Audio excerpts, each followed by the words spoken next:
you like a queen. The sun is out to bless your melanin. To a town, I will show you around. Baby, slow down, let me show you to my world. Such a lovely day with my lady. Oh, many just love is what I'm feeling.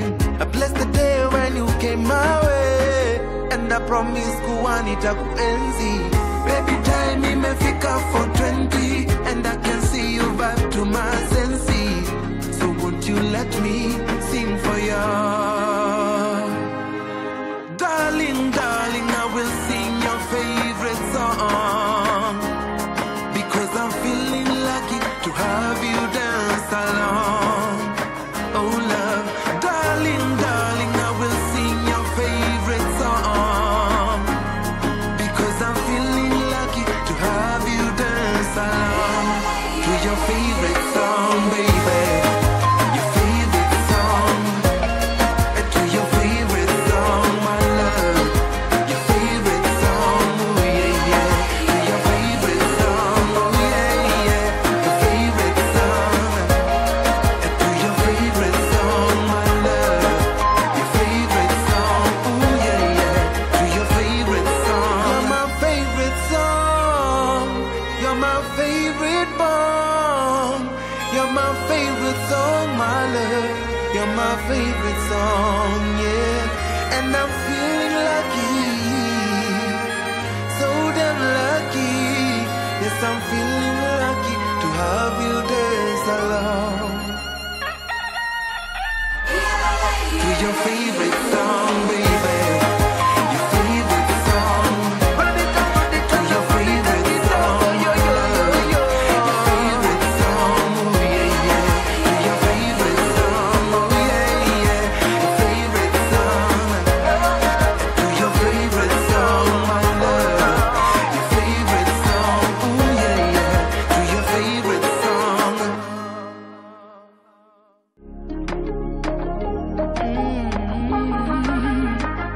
Soul generation, oh baby.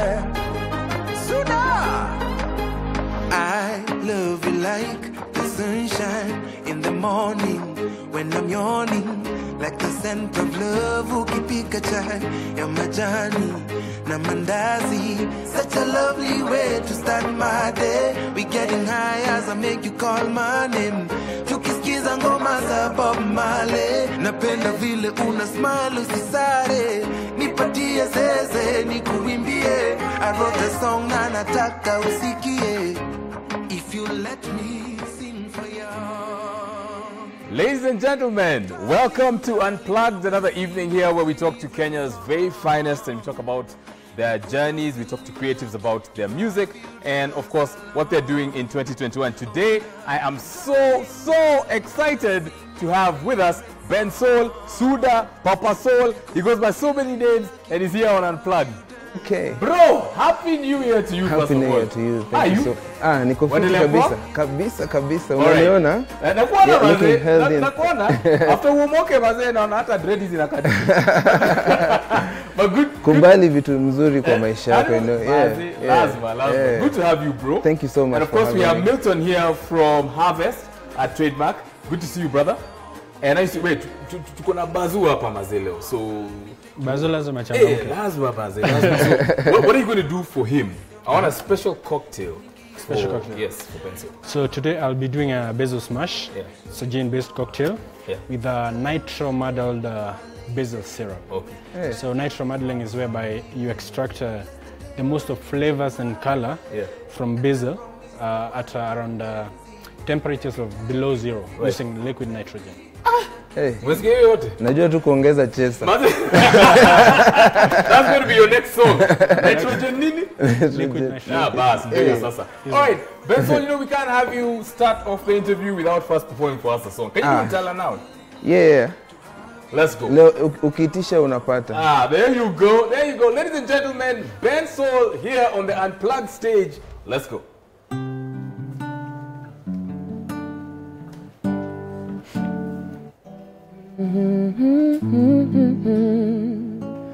Oh Lord,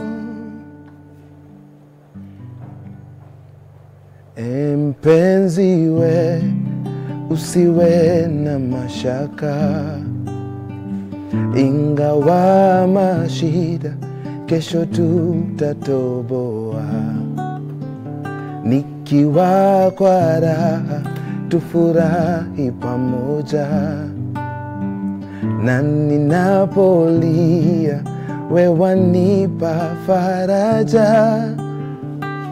Ntala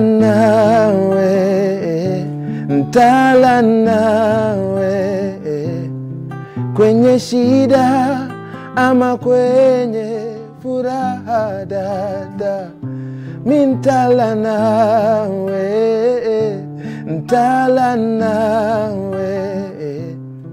kwenye jua ama kwenye mvua. Ona nyota zetu zinavyometameta, na ukitabasamu unapendeza sana. Nikiwa kwa giza umekuwa mwangaza, tuliyopitia umenivumilia dada. Ntala nawe kwenye shida ama kwenye furaha dada, mintala nawe kwenye jua ama kwenye mvua. Okay. Okay, there you go. Tell us now. One of my favorite songs from Bensoul. Thank you Bro, so much. Join me up here on the desk as Milton from Harvest makes us some nice cocktails. Yeah. Yeah. All right. Pondi desk. Yeah, Pondi desk, bro, Pondi desk. All right, let's get right to it, bro. Yeah. I mean, you have had a fantastic journey to where you are right now. Yeah, it's been a crazy journey. It's been a blessing. But I love every level. Every level comes with amazing different things. Yeah. All right, let's take it back. So you grew up in Embu. Yes. Grew up in Embu. Born and raised. Born and raised. Yeah. Started music in church, and you know you'd go up and watch the guitarists play, and you're like, what's going on here? Like, Yeah. And so then, you know, your love for music started there. Yes, I was a very curious kid. Yeah. When I was growing up, and especially on music part, because I grew up in a kind of choir setting. My mom used to sing in a choir. Right. And so she used to travel with me for all their crusades and all that when I was quite young. So I guess that's where I got the interest from. Is it true that you wanted to learn music? Like, you know, you needed a teacher, but, you know, your mom wasn't able to get you one. Yeah. And so you used to sneak into the studio in church and teach yourself how to play instruments. Well, if you have passion for something and you really want to go for it, Yeah. you have to go for it. So I believe that that initiative that I took, and not be put down by the fact that we can't get a teacher, is what that got me here, you know.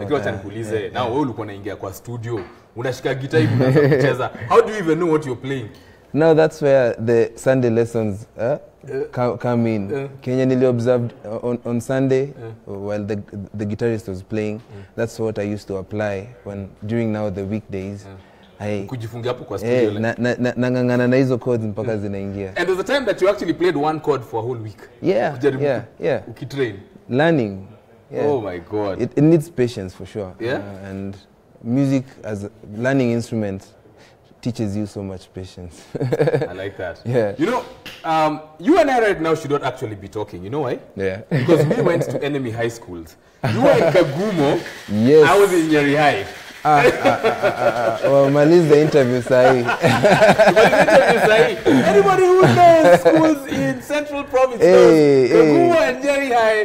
Never saw eye to eye. They used to even to make sure we are not in town on the same days. Yeah, because it's definitely becoming a fight. Ilikuwa ngangori maze, ilikuwa nakuja kwa mafanki mnatuosha na madem nini. No, sasa anyway. Then when you saw again, so Kagumo and Nyeri High had this rivalry going on, rugby, basketball, but it was when you were in Kagumo that you learned music theory. Yeah, I actually studied music now in Kagumo, like as a subject from Form 2 to Form 4, and those were like, it was my best subject for sure, because I never used to actually even put so much effort in it, because it used to come to me. I don't know. Ulikuanga dom gani? Wilberforce? Nilikuwa sikuwa Wilberforce, nilikuwa Kenyoba. Inaitwa nini? Nasahau jina hiyo nyumba kubwa. Waya Kimathi gani? Hii yenye ilikuwa karibu tu na lami inaitwa nani?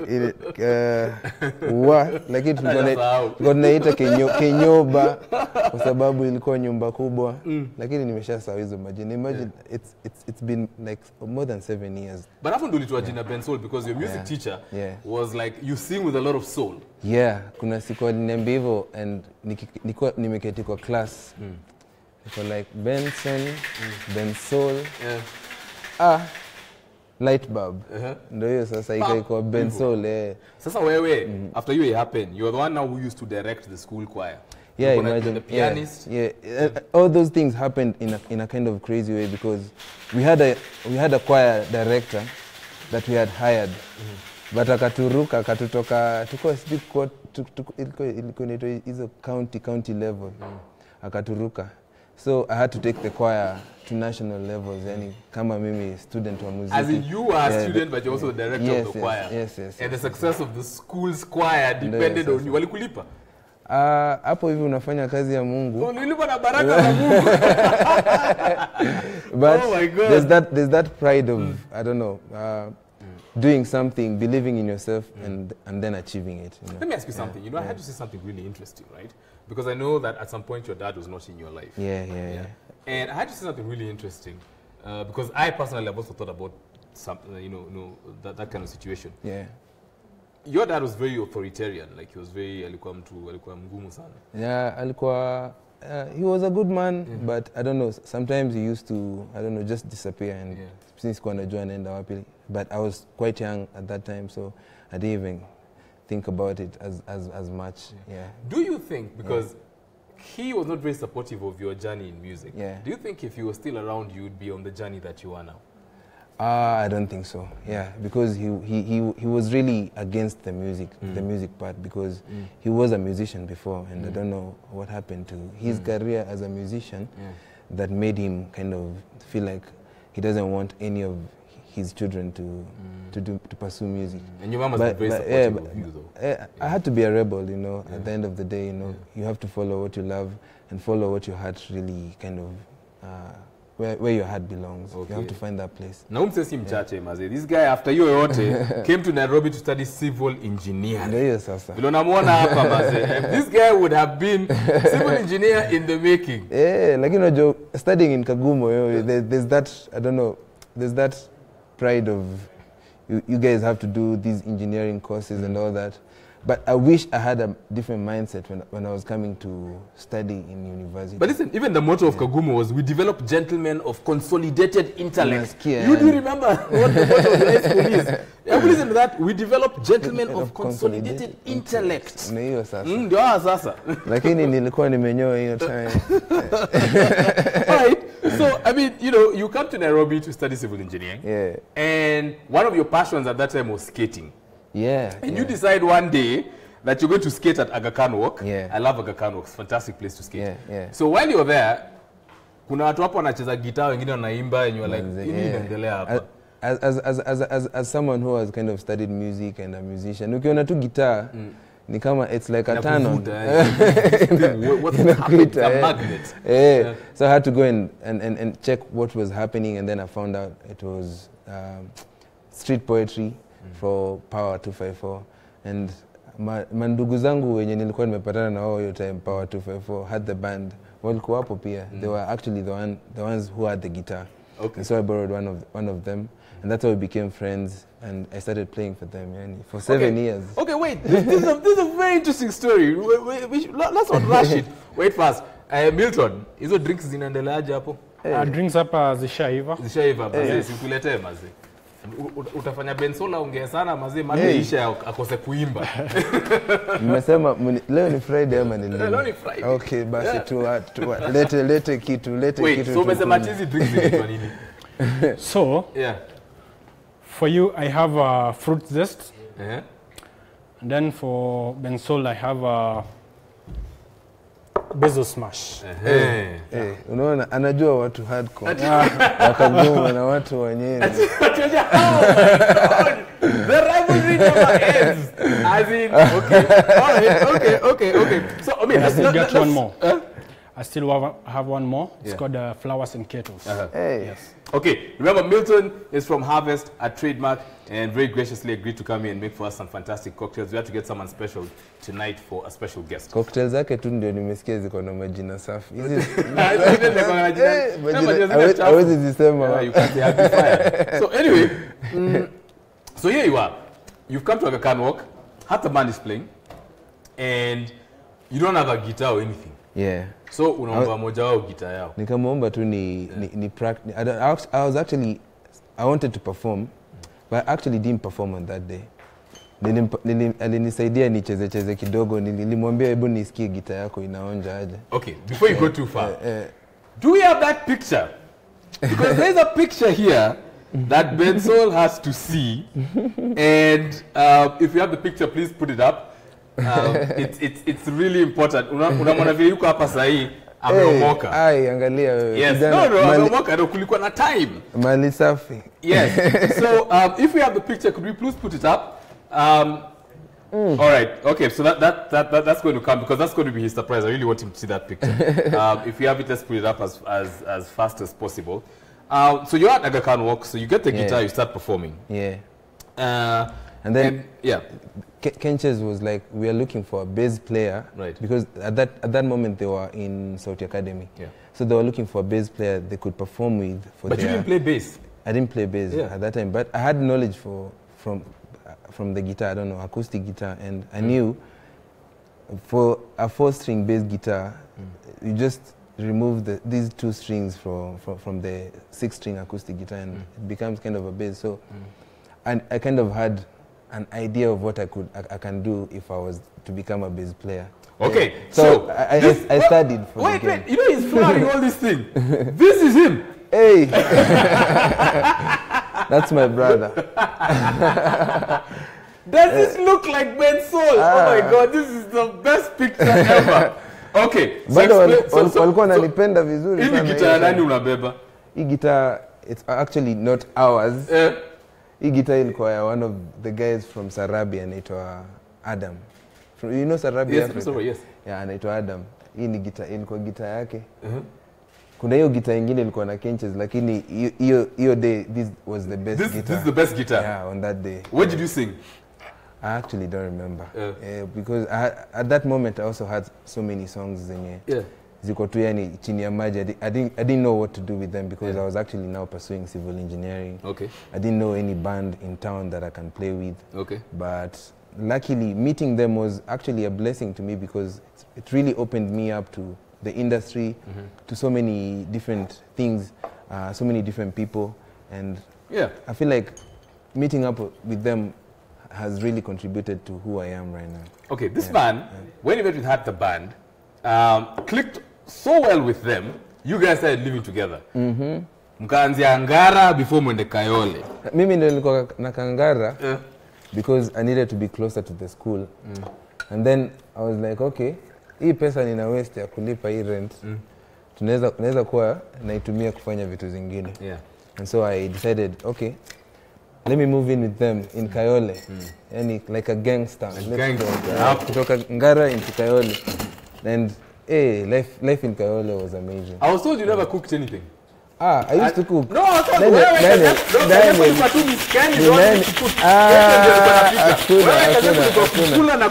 thought if you know me, how I love food, you know definitely, and I know how to cook, and I love how to, and I love cooking. And wewe mwenye alikuwa anasema hivyo, nani alikuwa na hate speech hivyo? I was told you know spoken it. Okay, anyway, so here you are now. One of the first gigs that you guys got, which you were paid for, was Julie Gishuru's 10th anniversary. Imagine. Julie Gishuru actually met up with them at Power 254.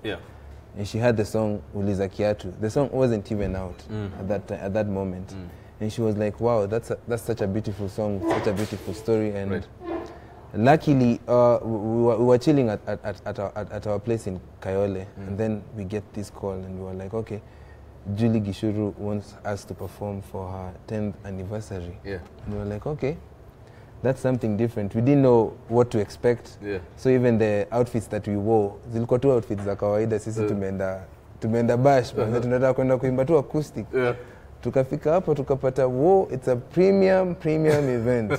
Even actually, I guess, even guys from the government were there. Nikasema yenyewe. And you had no idea it was going to be that big. Yeah, we didn't know. Yeah. And then Kidum was also performing. Right. And then they called Kidum before us. How do you go after Kidum? Now we were like, okay, these guys don't want us to perform with something. So we kept on asking, will we still perform? Will we still do a performance? And luckily we did a performance in the middle of Kidum's set. Right. We did 2 songs. And that's all I remember, because after that, shots. Nakumbuka tu nikipelekwa nyumbani na Range Rover. Mimi nilisikia story. Mulisunda tu ma drinks hapo kwa hizo bag za guitar. Guitar inabebwa na mkono. Bag ya guitar ni bag enough ya kubeba mizinga na kubeba mabia. It was a party for the next 2 weeks. Then look at this. You're dropped back to Kayole in a Range Rover. Imagine. Hata wezi ningepatana na wewe siku angenibia. It was such a beautiful feeling, actually. Actually, like so many promoters, the respect I got from that gig, nimeikosa kwa so many promoters. And it's sad to say, but hiyo siku Julie alitutesa, yani alitufurahisha. On top of that, mkalipwa 40k. Imagine. Vijana wa Kayole, yani nyumba natumena 40k na mzinga. 40k, imagine. 40k na mizinga. Na Range Rover peleka nyumbani. That's the making of a great song, right there. 40k mizinga na Range Rover. We were so happy. That was, I don't know, it's the first time nilikuwa na pesa mob yenye sijatoa kwa mzazi. Yeah. Nimepata tu kwa hustle yangu. Nikasema kumbe na hii kitu inaweza kuja kutulipa baadaye, you know. And we were like, okay, now let's do it diligently. We used some of the money to record Uliza Kiatu. Yeah. All right. Yeah. Okay. Yeah. So there's so much more we need to talk about. So there's a song that you've done with Kidum. Well, I wrote a song for him. Yeah. I was actually writing the song for me. And then after listening to the song and after recording it, we were like, it really needs an older voice. Yes. Someone who relates to the song deeply, because this is telenovela. Telenovela. Yes. Because it was a story about someone who was married and they break up. Then now you want to come back again, you know. Yeah. So I was writing it for someone I wanted to go back with. But nikaiandika kama mzee, so you had to give it to someone who, and then he came through and conquered. And as a matter of fact, we have it. I want to spread that song because this shows you the range of Bensoul's ability in songwriting. And if you can write for somebody like Kidum and he accepts your song and takes it and makes it as great as Kidum made this song, then you know definitely this is a superstar I'm sitting right next to here. So ladies and gentlemen, telenovela from Kidum, written by Bensoul. Let's watch it. Bro. As we sip on our drinks here. Hizi cocktails ziko sawa. Ziko fit, yeah? Yeah. Unakumbuka jina hii cocktail? Hey. I guess no wonder wanaziekanga majina chafu ndio mtu akumbuke. Kama hii leo sikumbuki jina. Okay. All right. So we'll play that song in our because I think it's important for you to be able to appreciate Bensoul's ability to write music, you know. All right. So speaking of writing music, so you are now this point where you and Mordecai used to write a lot. Hey, that's my brother for life. Yeah. We've been through so much, so we always write from our experiences, from our friends' experiences. Yeah. And between me and him, we have so many songs. Then we are hoping the world will listen to them sooner or later, I don't know. Yeah. So then at some point you wrote a song called Mwingine. Mwingine. And you are like this song is for Sauti Sol. Hii tulikuwa sure. This song tunawapelekea wataichukua ataimba. Yeah. What happened? So I actually didn't know Sauti Sol at that time. I knew about them, but I hadn't met them, you know. So that was the first time I actually met them, and they were rehearsing at Alliance. We met up with them, tukawachezea hiyo song yetu acoustic, they were like, okay, as a group, obviously, they're also amazing writers. As a group, they had so many other plans for their year. They had an album coming. Right. They had so many things that they were preparing at that time. So they were like, okay, we feel this song is dope, but unfortunately, we cannot do it. We have other things planned. We have other songs planned for the year and all that, but you guys feel like you can do it. You're actually singing it even better than us. So from that point, I was like, okay, yeah, they're dope people, and I hope to meet them again. And hata kama walikataa song yetu, tutaitoa mimi na Mordecai. Mtangojea tu mtaitoa. Itakam. I want you to perform for us another song. What can you play for us? I can play Pedi. Right, let's do it. Yeah, for my lovely ladies, the lovers in the house. Yes. Ladies and gentlemen, this is from the EP Quarantunes, the song Pedi. Yes. And we're definitely going to talk about that project because it's a really amazing project. And Pedi means plug, yeah. You know? Yeah. I can be your plug for love, you know? Yeah. Pedi wa mapenzi. Ndoyo sasa. Yes, there we go. All right.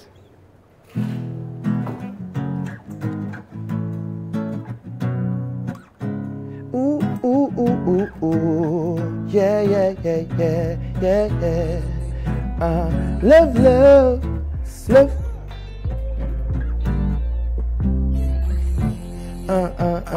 Na kuona kwenye lockdown, yeah. Ningependa kuwa around you, baby. Tungekuwa tukiwasha.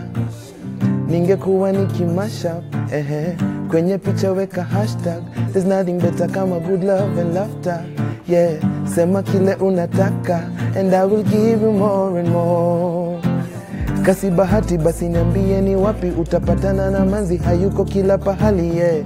Hana chali, hapendangi makali, hapendangi maganja, takupenda kila hali, yeah. Haka kama lifika loko nikashesha mani, ako kafiga nikakale nikanamba nane, takuwa no mami na wewe tukijabulane, jabulane.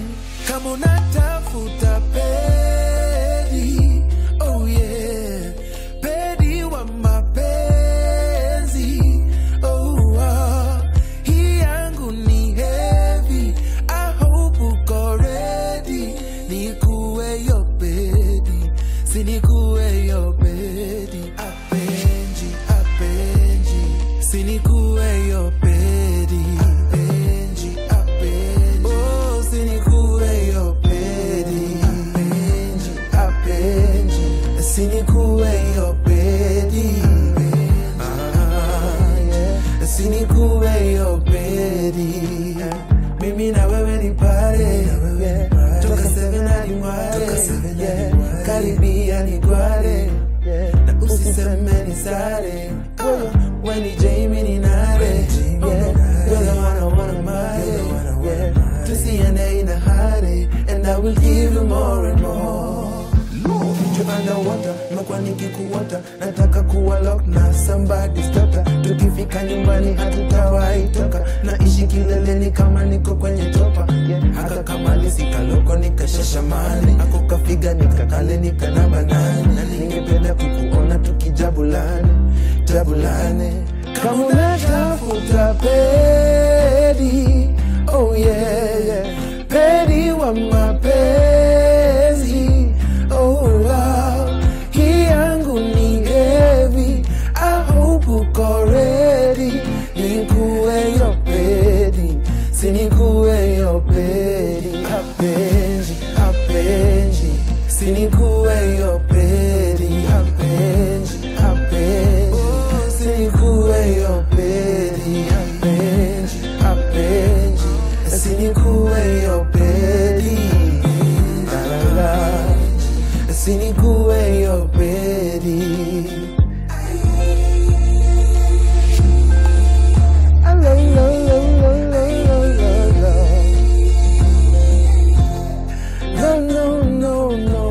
No. Oh la la love. Sinikuwe yo pedi. Where. Ladies and gentlemen, That's Peddy. Okay. Please join me back here. That song, oh my goodness. Anyway, I mean, I can talk all day about that song. Brilliant, brilliant, brilliant, brilliant. So, at some point, Polycarp's brother Thomas had something that he was doing called Jamhuri Jam Sessions. And you went there and you performed.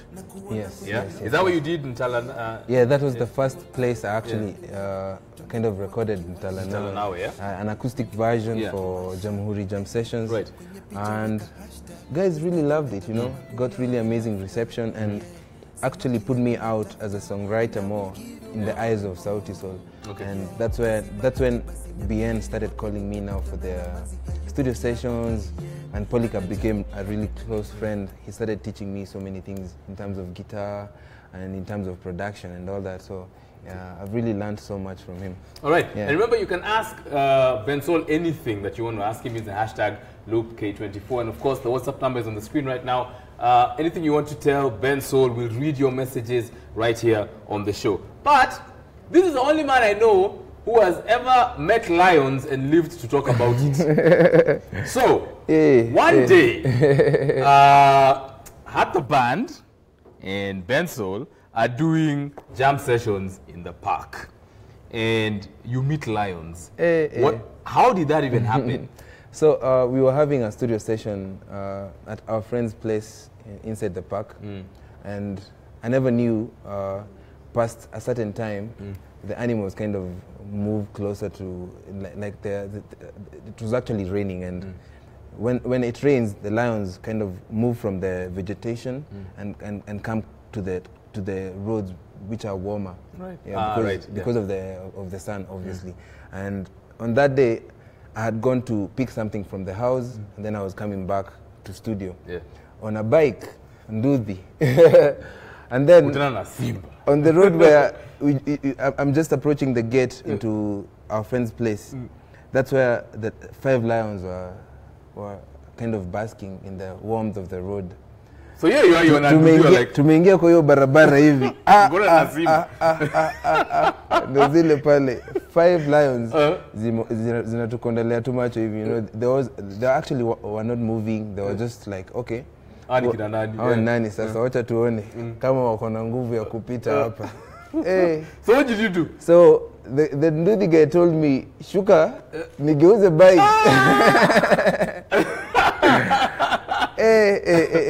One of the scariest moments in my life. Nikashuka, nikamsaidia actually kuturn. And the lions didn't move? They didn't move. And then we went off. And then instead of actually going back on the route yenye tulikuwa tumekuja nao, tukaenda sasa inside mpaka Masai Lodge. Yeah. And then we met up with some Masai and we were like, okay, tumepatana na simba hapo, tufanye nini? He was like, those lions, they can't harm anyone. You guys just pass and ziko hapo tu zinabask kwa hiyo joto. Nikasema sita risk. We will not risk. Wacha hiyo session ikae. Session nitakuja asubuhi. Oh my god, that's so funny. So then at some point then you joined. I was like, if I can, kama nimeface lion. You can face anything. Man a lion. You can face anything. If you went through that and you talk about it, you can face anything. So at some point you joined Sauti Academy. But then you joined on a scholarship. Yes. You were paying back by doing some charity work in Dandora. Teaching some kids in Dandora.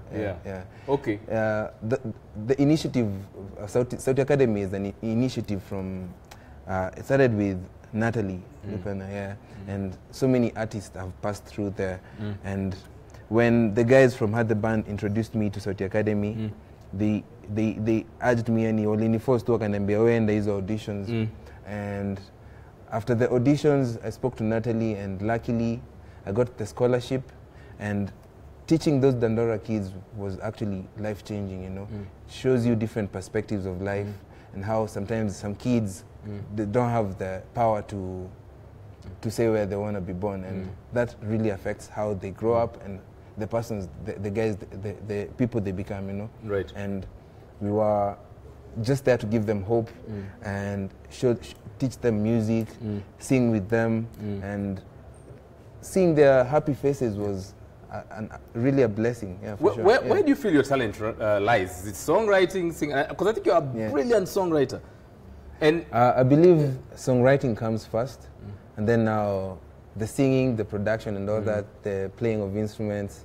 But everything, one man on my own. So I'm getting better and better every single day. Speaking of one man, we have one man there, Bensoul from Harvest at Trademark. What's the next drink that you're going to make for us? So this is flowers and kettles. Uh-huh. It has a kettle one, jet, aquafaba, right, some pineapple juice, and lime juice with the lime juice. Right. Yeah. All right. Yeah. Okay, excellent. So we'll wait for ngoja tumalize hizi kwanza mazi. Watu harakisha sana. Give us time. So 2019 you joined Soul Generation. Yes. And the song Lucy, did you write that before you joined or? Yeah, so, the song Lucy, I wrote it at that time when I was sick. Right. It was one of the songs I wrote at that period when I was battling TB. And it's a jam, yeah. No, it's a good song because it's about a person sharing here in Nairobi. Yeah, it's one of the songs that kind of introduced me as a person who speaks the truth, you know, and the truth has to be spoken. And I like the Bensoul Lucy challenge that you did. It was brilliant. And there were different versions. Okelo Max did a version of it, a Ohangla version, and then Kinai Roche did a Mugidi version of it. That Mugidi version was lit. I like, okay, but the Mugidi version was right. I like the Ohangla version. That is the latest. Those are amazing friends, amazing musicians. Big up Irish and Okelo Max. Amazing. I can't wait to even put out songs with all of them, both of them. And then favorite song was the second release under Soul Generation. And I like the lyrics. You say, I like the scent of love. Ukipika chai ya majani na mandazi. Unacheki yani. If that's the scent of love. You know, a Kenyan story. Yeah. That's a Kenyan love story there. Mama kwa hapo jikoni mazana na kuundia tu mandazi. One of the best things. Prepare yani siku yako yani. I don't know. Starting your day with chai kama hiyo na mandazi, and then there's some amazing sunrise na hiyo vitu yani nilikuwa na imagine hiyo view yani nikiandikio song. It's such a brilliant song. You know another song that I really like, yani ile ulimbe ikaniguza yani sijui, I don't want to say mpaka kwa wherever. But iliniguza yani sana is Niombe. Niombe is such a brilliant song because in that song you recognize the power of prayer and you say, my prayers are not enough. For sure. But you're asking. They'll never be. Yeah, you're asking your mom, your sister, who's played a very big role in your career. So much. You know, I've been raised by amazing women, coming from my grandmother, trickling down into my sister who raised me. My grandmother, my mother, all of them, I've seen them every single day. They wake up before 6 and they make prayer. They pray for the whole family, you know, and that's something I don't know. I kind of grew up knowing that sometimes I might wake up and not pray, but nyanya yangu wako pale amepiga maombi, mama yangu wako pale amepiga maombi, and my sister does the same thing, you know. And I believe hata mimi zile siku nakumbukanga naombeanga. And I like that because you say niombe ni kuombe, kwani maombi yangu pekee hayawezi. So I wrote that song for my mom, specifically because is she the one in the video? No.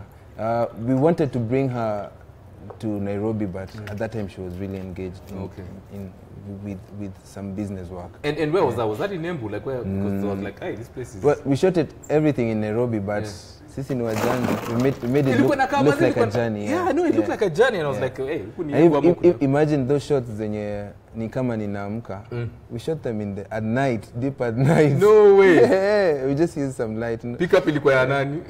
Actually, don't remember the guy, but tunamshukuru sana. So I really like that song.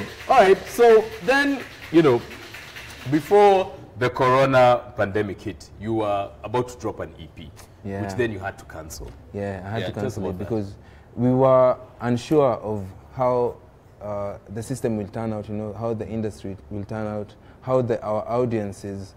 Our audience will be affected by this pandemic. So we deliberated and came to a decision that it's best not to put out an EP at that moment.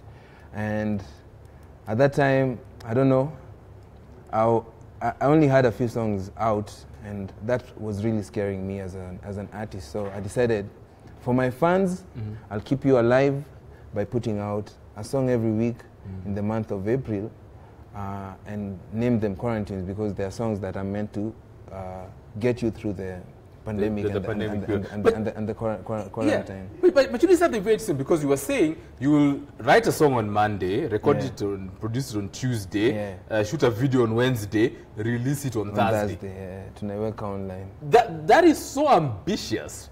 And the label didn't know about that, you know. Oh, they didn't know? Yeah, they didn't know. I was doing it because everyone was trying to survive. Yeah. So I was also trying to survive as an artist. So I didn't really actually consult them as much in terms of the quarantines, but it turned out amazing, and it's a beautiful thing to see that I have organic fans that really support me and love me for who I am. All right, and that's powerful. And now that you're talking about fans, here they are.